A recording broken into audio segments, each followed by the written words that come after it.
Bismillahirrahmanirrahim. Assalamualaikum warahmatullahi wabarakatuh. Alhamdulillah, wassalatu wassalamu ala rasulillah wa ala alihi wa sahbihi wa man wala wa ba'du. Saudara-saudariku, saya Andi Hidayat ingin menyapa dan mendoakan Anda semua, kita semoga senantiasa disehatkan oleh Allah Subhanahu wa taala, diberikan kemudahan dalam beraktivitas dan diberkahi dalam setiap aktivitas kita. Hari-hari ini telah masuk banyak pertanyaan, pesan kepada kami terkait dengan pelaksanaan ibadah dalam kondisi tersebarnya wabah, khususnya terkait dengan COVID-19 atau virus corona. Saya melalui ini ingin menegaskan, khususnya bagi umat Islam, bahwa dalam kehidupan berbangsa, bernegara, dan konteks ibadah berjamaah, kita memiliki wakil di Majelis Ulama Indonesia untuk memberikan pandangan dan solusi bagi persoalan keumatan, sehingga tidak setiap orang bisa memberikan fatwa pada situasi-situasi yang dibutuhkan wakil umat untuk memberikan pandangan. Dan dalam hal ini, di tangan saya saat ini telah ada keputusan fatwa dari Majelis Ulama Indonesia, setidaknya ada 10 lembar di sini. Yang penting saya ingin sampaikan mesti dibaca dengan detail, teliti, dan dipahami oleh umat sehingga pelaksanaannya bisa sempurna seperti yang disampaikan. Karena kami menduga ada sebagian informasi ini yang sampai, sebagian tidak sampai, sehingga menyebabkan kegelisahan, kepanikan, ketidaktahuan, bahkan ketidaksempurnaan dalam menunaikan ibadah yang dimaksudkan. Saya mohon izin untuk bisa berkontribusi menyampaikan fatwa ini sehingga bisa lebih meluas dengan baik, dipahami oleh masyarakat, dan bisa kita amalkan sesuai dengan ketentuan syariat agama kita. Fatwa Majelis Ulama Indonesia nomor 14 tahun 2020 tentang penyelenggaraan ibadah dalam situasi terjadi wabah COVID-19. Ya, bismillahirrahmanirrahim. Komisi Fatwa Majelis Ulama Indonesia MUI setelah menimbang dan seterusnya, mengingat dan seterusnya. Jadi di sini ada adab atau kaidah-kaidah fatwa yang memang mesti disusun demikian, dan ini sudah standar dari mulai pertimbangan kasusnya seperti apa, mengingat ini terkait dengan dasar hukumnya, baik firman Allah ataupun hadis-hadis Nabi Sallallahu Alaihi Wasallam. Jadi nanti Anda bisa lihat dasar dalil argumentasinya, karena seorang alim, apalagi kumpulan semuanya menjadi ulama, tentu tidak akan berfatwa sembarangan kecuali mengacu pada dasar hukum. Ini disebutkan di sini dari halaman pertama, dalil-dalilnya, ya, hadis-hadisnya, bahkan ada terjemahannya. Kita bisa akses dan bisa baca bersama sampai disebutkan ke 5 sampai 6 halaman pertama. Ya, 5 halaman masih dalil. Ini fase mengingat sampai di halaman ke-6 memperhatikan. Nah, jadi ada dalil sampai 6 halaman, Al-Quran, hadis, kemudian kaidah-kaidah fikih, usul fikih. Nah, jadi tidak boleh sembarangan orang ngasih fatwa. Kalau tak tahu kaidah, jangan memberikan fatwa. Jadi Al-Quran sumber hukum, hadis sumber hukum. Bagaimana sumber itu menjadi produk hukum? Ada kaidah. Nah, sehingga menjadi produk fikih yang bisa kita amalkan bersama. Ini kaidahnya disebutkan. Kemudian memperhatikan pendapat-pendapat ulama. Jadi merujuk sehingga semua keilmuan ini aspeknya punya sanad, bersambung kepada ulama-ulama sebelumnya yang mendekati kepada isyarat-isyarat Nabi Sallallahu Alaihi Wasallam. Jadi penting merujuk kepada ulama-ulama untuk mengamalkan hadis Nabi. Ya, wa innamal ulama warasatul anbiya, dan ulama itu pewaris Nabi, ya, para Nabi, khususnya Nabi Muhammad Sallallahu Alaihi Wasallam. Jadi setelah kemudian memperhatikan pendapat para ulama sebelumnya, kasus-kasus yang terjadi sebelumnya, karena penanganan wabah kekinian itu tidak akan pernah terlepas dari situasi wabah di masa lalu yang pernah terjadi, dan bagaimana penanganan fikihnya, dari situ kemudian dirujuk sampai keluarlah di halaman ke-8 tentang fatwa hukumnya, menetapkan. Saya mohon izin untuk masuk ke dalam langsung fatwanya dan langsung membacakan sehingga kita mengetahui dengan baik. Memutuskan menetapkan fatwa tentang penyelenggaraan ibadah dalam situasi terjadi wabah COVID-19. Ini penting dibaca secara keseluruhan. Pertama, ketentuan umum. Ya, dalam fatwa ini yang dimaksud dengan COVID-19 adalah coronavirus disease, ya, penyakit menular yang disebabkan oleh coronavirus yang ditemukan pada tahun 2019. Di fatwa ini terkait dengan wabah virus corona atau COVID-19. Kedua, ketentuan hukum. Nah, tadi ketentuan umumnya untuk memberikan batasan bahwa fatwa ini dikeluarkan hanya terkait dengan masalah ini saja. Bagaimana ketentuan hukumnya? Tolong perhatikan dengan baik. Di sini ada 9 poin. Ingat betul. Jadi bukan 1-2 yang Anda cuplik, lantas Anda sampaikan, atau sebarkan, atau di broadcast, atau memberikan dasar kepada MUI, tapi sebagian saja yang dicuplik. Itu pun penting dipertimbangkan kembali. Saya bacakan satu-satu. 1. Setiap orang wajib melakukan ikhtiar, menjaga kesehatan, dan menjauhi setiap hal yang dapat menyebabkan terpapar penyakit, karena hal itu merupakan bagian dari menjaga tujuan pokok beragama, atau ad-darurat al-khams. Ya, ad-daruriyah al-khams.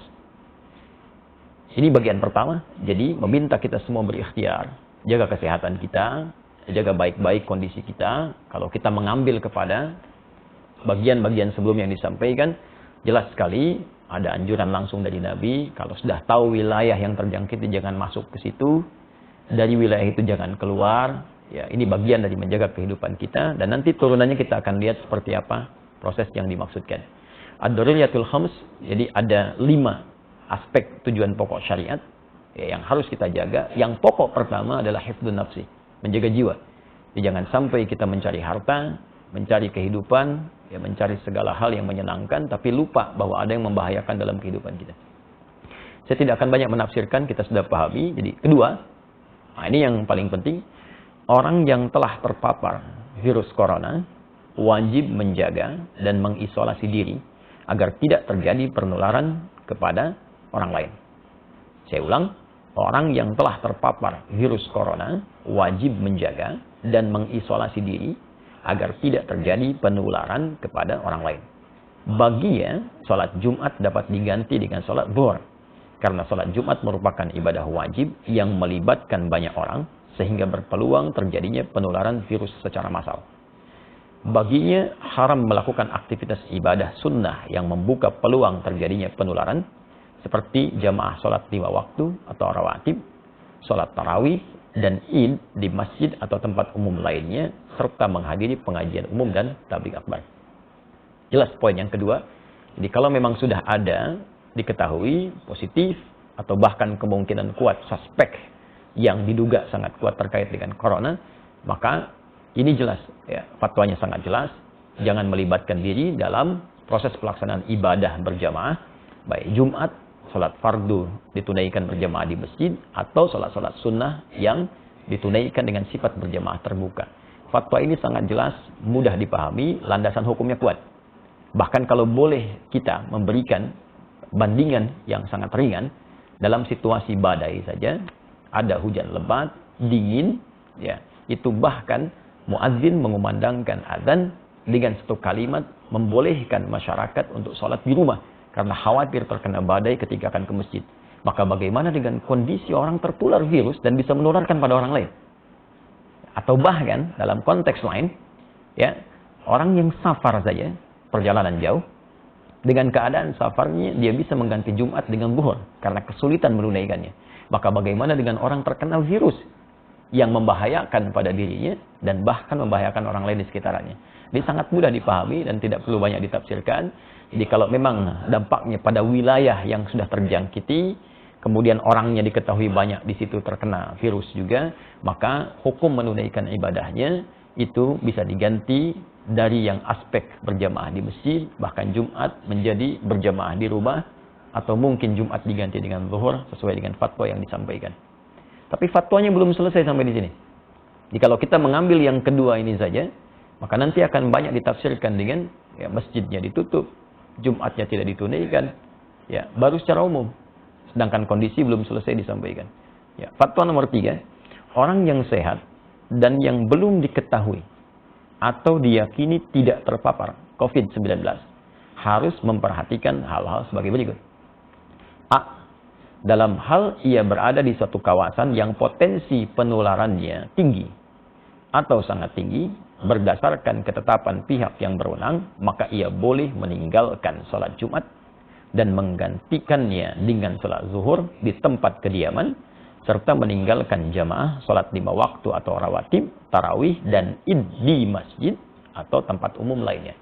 Jadi kalau poin 2 tadi khusus bagi yang terkena, maka yang poin ketiga A itu menunjuk kepada kita yang tidak terkena, tapi kita tinggal di wilayah yang diduga banyak terjangkit dan menyebar virus corona. Sehingga menjadikan kita khawatir kalau keluar itu bisa terdampak, terkena, dan bahkan berpotensi menularkan pada yang lain.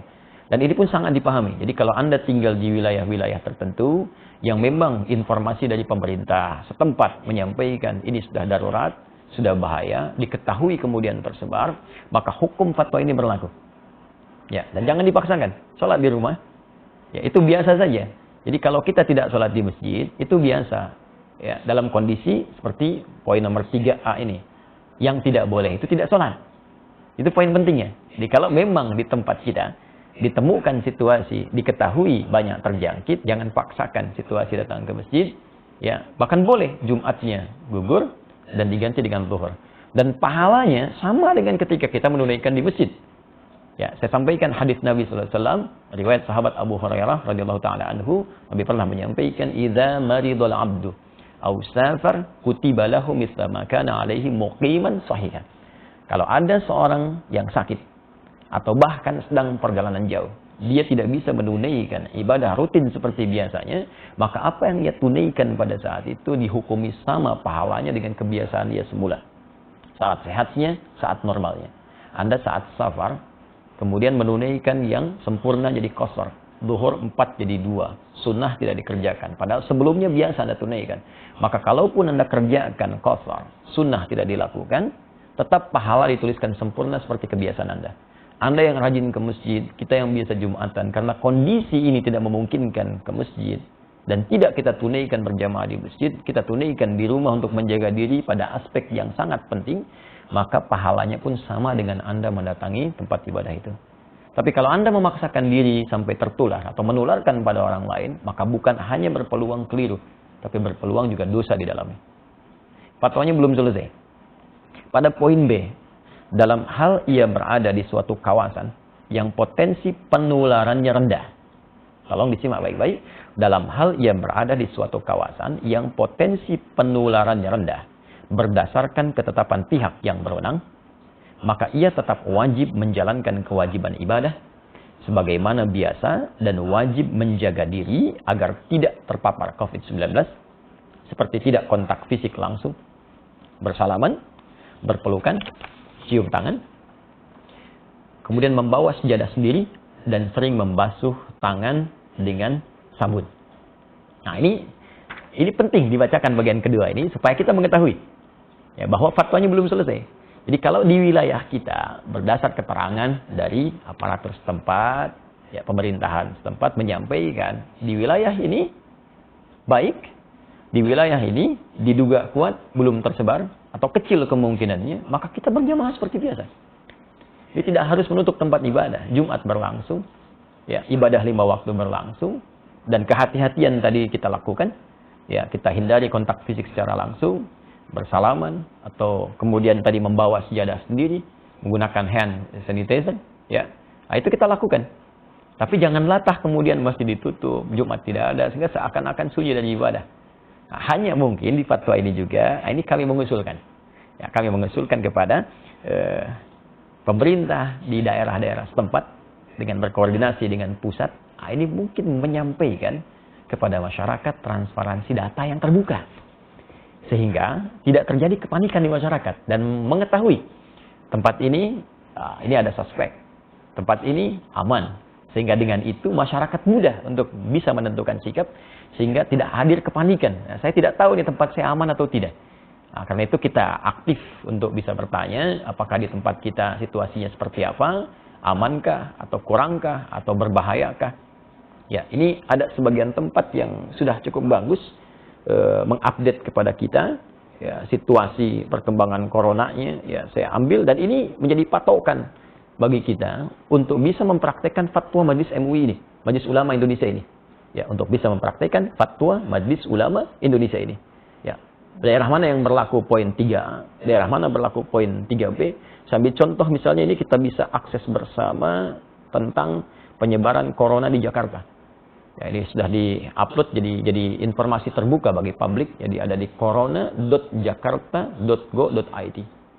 Nah, ini disebutkan peta sebaran kasus positif COVID-19 DKI Jakarta. Nah, ya. Jadi sampai hari ini ya disebutkan teman-teman sekalian, ini petanya sudah merah semua tuh. Nah, dan dijelaskan. Ya, ke bawahnya dijelaskan kelurahannya di mana, rumah sakit penanganannya di mana, hasil pantauannya sampai tanggal kemarin 18 Maret pukul 18 seperti apa, jumlah kasusnya berapa, positif titik kelurahan bagaimana, yang menunggu hasil, yang positif bisa kita akses. Bahkan Anda tinggal di mana, ini tinggal diklik titik merahnya, tuh, keluar. Kelurahan mana, terjangkit atau tidak, tapi ini kondisinya kita bisa tetapkan melalui fatwa Majelis Ulama Indonesia, masuk kondisi yang mana. Kalau sudah merah seperti ini semua, saya kira bisa diusulkan Majelis Ulama setempat di wilayah Jakarta duduk dengan pemerintahan Provinsi DKI Jakarta, lantas memberikan himbauan pada masyarakat sesuai situasi kondisi ini. Ini yang bisa kita lakukan. Dan daerah-daerah lain berkoordinasi ya, dengan pusat, diberikan instruksi yang jelas, dari wilayahnya kemudian memberikan gambaran ke masyarakat. Pertimbangan-pertimbangan lain kita serahkan ya, pada pengelola dan pengatur stakeholder di bangsa, di negara. Tapi kewaspadaan kita sebagai tanggung jawab bagian dari masyarakat, kita turut aktif untuk bisa mengimplementasikan instruksi dimaksud dengan barangkali menjaga diri kita dan menyesuaikan dengan kondisi-kondisi tadi. Kita bertanya, Anda yang di Jawa, Jawa Barat, Jawa Tengah, Jawa Timur, Jakarta, Jogja, dari Sabang sampai dengan Merauke, kita ketahui wilayah kita, baru kita terapkan fatwa yang dimaksudkan ini. Dan disinilah pentingnya para ulama juga dilibatkan untuk memberikan pendampingan ke masyarakat. Saya ingin tegaskan situasi sekarang ini berdampak luas ke fikih. Ya, sekarang yang tingkat meninggal tadi disebutkan di Jakarta sudah 15. Nah, bagaimana cara menyolatkannya? Cara memandikannya? Bahkan ada beberapa kasus di masyarakat yang masuk rumah sakit, kemudian juga sudah tidak tertampung. Ada lagi yang lebih ekstrim, akan disolatkan, dikuburkan, masyarakat tidak menerima karena takut tertular. Nah, ini saya kira kita, para ulama, para ustadz juga mesti terpanggil untuk membantu, bersinergi, dan memberikan pendampingan ke masyarakat, dan berkoordinasi dengan wilayah pemerintahan dengan baik, sehingga kita terjadi kesatuan, perpaduan, dan sinergi yang baik, satu dengan yang lainnya. Kemudian, saya bacakan fatwanya, ya. Dalam kondisi dalam kondisi penyebaran COVID-19 tidak terkendali di satu kawasan yang mengancam jiwa, umat Islam tidak boleh menyelenggarakan sholat Jumat. Saya bacakan, umat Islam tidak boleh menyelenggarakan sholat Jumat di kawasan tersebut sampai keadaan jadi normal kembali, dan wajib menggantikannya dengan sholat zuhur di tempat masing-masing. Demikian juga tidak boleh menyelenggarakan aktivitas ibadah yang melibatkan orang banyak dan diyakini dapat menjadi media penyebaran COVID-19 seperti jamaah sholat 5 waktu atau rawatib, sholat tarawih dan id di masjid atau tempat umum lainnya, serta menghadiri pengajian umum dan majlis taklim. Ini nomor 4 ini dalam kondisi penyebaran COVID-19 tidak terkendali. Artinya memang sudah mewabah luas, tidak bisa ditangani sama sekali, maka fatwa ini berlaku. Dan ini sudah tidak perlu kita berfatwa lagi. Jadi kalau orang-orang tak paham, sudah diam saja. Ikuti instruksinya, karena ini sudah orang yang pakar yang berbicara. Ya, kadang-kadang kita ini suka aneh. Masalah ekonomi, kita ikut ekonom. Masalah hukum, kita ikut ahli hukum. Ya, masalah untuk bisnis, kita ikut pebisnis. Tapi kalau urusan agama, semua bisa berfatwa. Nah, maka saya tegas ingin menyampaikan, kalau tidak punya ilmu, tak paham, sudah ikuti instruksi yang ada, jangan bikin fatwa masing-masing. Nah, jangan sampai Anda bisa mengatakan misalnya, mohon maaf, ini kan bagian dari ibadah itu wajib kalau wafat sedang dalam keadaan sholat. Wafat itu tidak ada kaitan dengan virus atau yang lain. Kalau sudah tiba ajal ya wafat. Tapi ketentuan syariat mesti kita ikuti. Nabi saja meminta kita untuk menjaga diri. Anda bukan Nabi, bukan Rasul, menganjurkan sesuatu yang bertentangan. Maka itu sangat hal yang tidak diharapkan. Mohon izin saya meneruskan. 5. Dalam kondisi penyebaran COVID-19 terkendali. Nah ini, tolong catat juga ini. Dalam kondisi penyebaran COVID-19 terkendali, umat Islam wajib menyelenggarakan sholat Jumat dan boleh menyelenggarakan aktivitas ibadah yang melibatkan orang banyak seperti jamaah salat 5 waktu atau rawatib, salat tarawih dan id di masjid atau tempat umum lainnya, serta menghadiri pengajian umum dan majlis taklim dengan tetap menjaga diri agar tidak terpapar COVID-19. Nah, ini kalau di wilayah-wilayah yang diketahui, sekali lagi, transparansi data, informasi yang dibuka ke publik, setidaknya menyampaikan, ini wilayah ini terpapar, wilayah ini tidak. Sehingga kita bisa petakan, oh ini yang tidak, yang aman, maka berlaku fatwa yang ini. Ini yang terkendali, tetap Jumatan. Masjid dibuka. Jadi jangan sampai syiar-syiar ibadah itu hilang, tertutup. Nah, jangan dipukul rata fatwa ini bagi semua kondisi yang sekiranya terjadi perbedaan keadaan di dalamnya. 6. Pemerintah menjadikan fatwa ini sebagai pedoman dalam menetapkan kebijakan penanggulangan COVID-19 terkait dengan masalah keagamaan dan umat Islam wajib menaatinya. Nah, ini sudah tidak perlu saya tafsirkan. Tentunya fatwa ini sudah sampai ke pemerintah kita. Negara kemudian bisa mengambil tindakan dan kita mengikuti sesuai dengan arahan fatwa MUI yang dimaksudkan. 7. Pengurusan jenazah. Ya, tajhiz al-janaiz yang terpapar COVID-19, terutama dalam memandikan dan mengafani, harus dilakukan sesuai protokol medis dan dilakukan oleh pihak yang berwenang dengan tetap memperhatikan ketentuan syariat, sedangkan untuk mensalatkan dan menguburkannya dilakukan sebagaimana biasa dengan tetap menjaga agar tidak terpapar COVID-19. Saya kira ini sangat jelas, ya, dan ini perlu berkonsultasi juga. Ada ulamanya, ada bagian medisnya, dan dijelaskan bagaimana saat menyolatkan tidak tertular, saat memandikan tidak tertular, sehingga dengan itu tidak terjadi kepanikan. Dan saat seorang pun dengan izin Allah sesuai ajal meninggal misalnya, karena terpapar virus ini, dan kita doakan semoga Allah menerima segala amal baik, jadikan rahmat, ya, jadikan syahid sesuai janji Nabi SAW. Nah, tapi yang paling penting adalah dengan jelas semua itu tidak ada kepanikan. Dan kita mengerti apa yang harus kita lakukan. Ya. 8. Tindakan yang menimbulkan kepanikan dan atau menyebabkan kerugian publik seperti memborong dan atau menimbun bahan kebutuhan pokok serta masker dan menyebarkan informasi hoax terkait COVID-19 hukumnya haram. Hukumnya haram, termasuk Anda pun yang menyebarkan informasi fatwa yang sembarangan, ya, yang bahkan tidak terkait dengan kondisi yang dihadapi, itu bisa salah juga. Ya, seharusnya bisa ke masjid, tidak bisa ke masjid. Atau seharusnya tidak harus ke masjid, malah ke masjid. Nah, maka dilihat dengan baik-baik. Dan saya pada poin yang ke-8 ini ingin mengajak seluruh lapisan masyarakat Indonesia, tanpa kecuali, terlepas dari sekat-sekat keyakinan dan yang lainnya. Mari kita bersinergi untuk mengatasi wabah virus COVID-19 ini. Ya, Anda yang diberikan keluasan oleh Allah Subhanahu wa Ta'ala dari segi harta, atau bahkan bisnis Anda terkait erat dengan kebutuhan masyarakat saat ini buktikan. Waktunya Anda untuk membuktikan diri, berbakti kepada negeri, bangsa, berkhidmat, niatkan sebagai ibadah, tampil Anda. Buat masker yang banyak, sebarkan di masyarakat, CSR Anda gunakan untuk berkhidmat secara sosial, atau bikin harga yang murah. Nah, jangan mencari keuntungan dari situasi yang sulit. Ya, karena untuk apa Anda mendapatkan harta kekayaan yang tinggi di atas penderitaan orang lain? Ya. Kemudian juga yang usaha di bidang disinfektasi, disinfektan, silahkan buat dengan harga pokoknya, sebarkan. Kalau perlu kita bikin bilik-bilik kemudian di sosial di masyarakat sehingga orang bisa diberikan disinfektan, ya, dengan cukup baik, menemukan hand sanitizer di berbagai tempat sehingga kita bisa tekan sesuai dengan kemampuan kita. Apa yang bisa kita kerjakan, passion yang kita dapati, kita bersinergi. Dan ini bukan saatnya untuk kita saling mencari peluang, ya, mencela, menjatuhkan. Ya, negeri kita perlu persatuan untuk mengatasi wabah ini. Kalau kita memang ingin terbebas, ya, kecuali kalau orang-orang punya kepentingan-kepentingan lain, ya, tentunya Allah akan memberikan jalan keluar kepada kita dengan cara yang paling baik. Terakhir, 9. Umat Islam agar semakin mendekatkan diri kepada Allah Subhanahu wa Ta'ala dengan memperbanyak ibadah, taubat, istighfar, zikir, membaca kunut nazilah di setiap salat fardu, memperbanyak salawat, sedekah, serta senantiasa berdoa kepada Allah Subhanahu wa Ta'ala agar diberikan perlindungan dan keselamatan dari musibah dan mara bahaya. Ya, daf'ul bala, khususnya dari wabah COVID-19.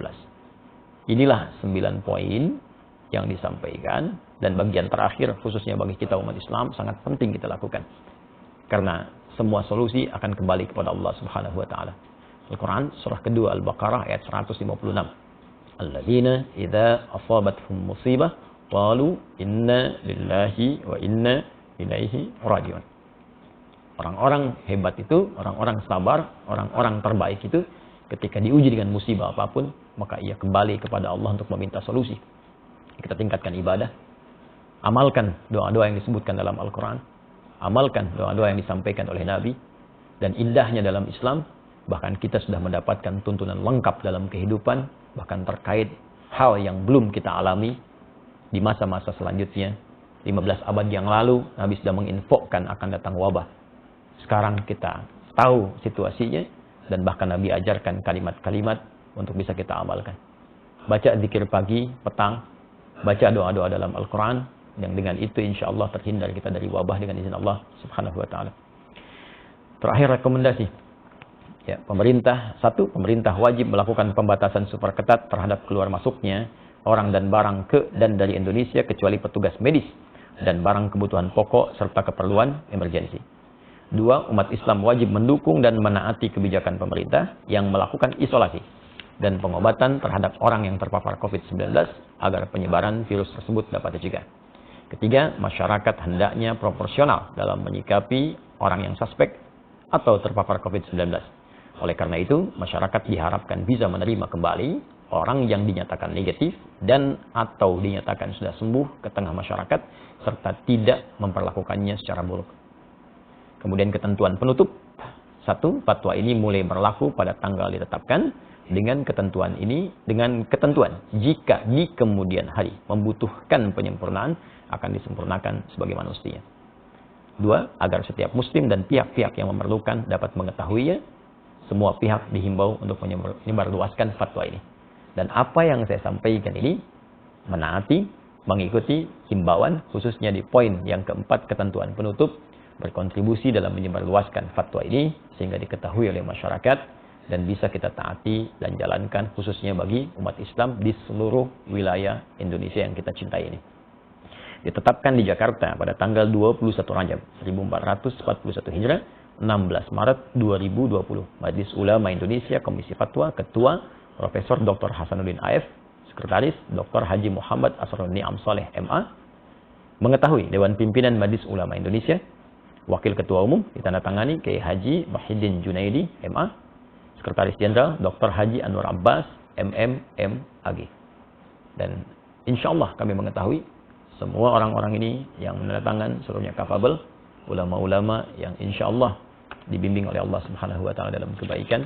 Karena itu dengan hadirnya fatwa ini, maka silahkan kita sikapi dengan baik. Saya berharap juga kepada kolega dari kawan-kawan, termasuk khususnya di umat Islam, Ustaz, para ulama-ulama di daerah ikut menyebarluaskan ini dengan proporsional, dengan detil, sesuai dengan keadaan daerahnya, sehingga menjadi sikap bagi masyarakat untuk bisa menunaikan ibadah.